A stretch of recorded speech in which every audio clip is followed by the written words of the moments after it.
নম্বৰটো এমসিকিউ লিখা আছে পঢ়িবা হা 5 নম্বৰটো চোৱা তোমালোকে বংশগত চৰিত্ৰ প্ৰবাহৰ নিয়মটো আগবঢ়াইছে কোনে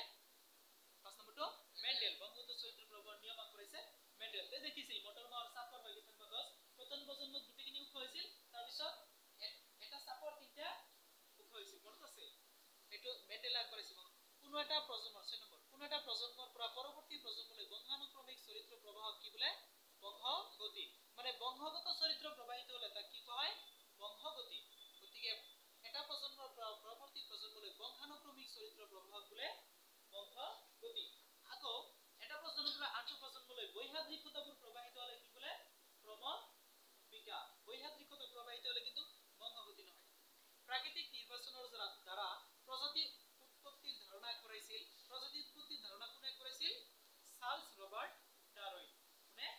ডাৰউইনে প্ৰজাতি উদ্ভাৱনৰ ধাৰণা কৰিছিল প্ৰজাতি জনাই এটা কৰাইছে ডাৰউইনে মানৱ উৎপত্তি কত হৈছিল আফ্ৰিকাত কত হৈছিল আফ্ৰিকা এই যে কলা কলা মানুহ আহে হয় হয় 9 নম্বৰ দেখা জীৱৰ ক্ৰমবিকাশ প্ৰক্ৰিয়া যি প্ৰক্ৰিয়াৰ দ্বাৰা এটা প্ৰজাতিৰ জীৱসমূহৰ চাৰিত্ৰিক বৈশিষ্ট্যসমূহৰ বিভিন্ন কাৰকৰ প্ৰভাৱৰ ফলত পৰিৱৰ্তন ঘটি নতুন চাৰিত্ৰিক বৈশিষ্ট্যসম্পন্ন জীৱৰ উদ্ভৱ হয় এই প্ৰক্ৰিয়াক বোলে কি প্ৰজাতিকৰণ মই কিন্তু চমুকৈ কৈছো গতিকে ক্ৰমবিকাশৰ যি প্ৰক্ৰিয়া এটা প্ৰজাতিৰ পৰা আন এটা প্ৰজাতিৰ সৃষ্টি হয় তাক কি বুলি কোৱা হয় প্ৰজাতিকৰণ ক্ৰমবিকাশৰ যি প্ৰক্ৰিয়া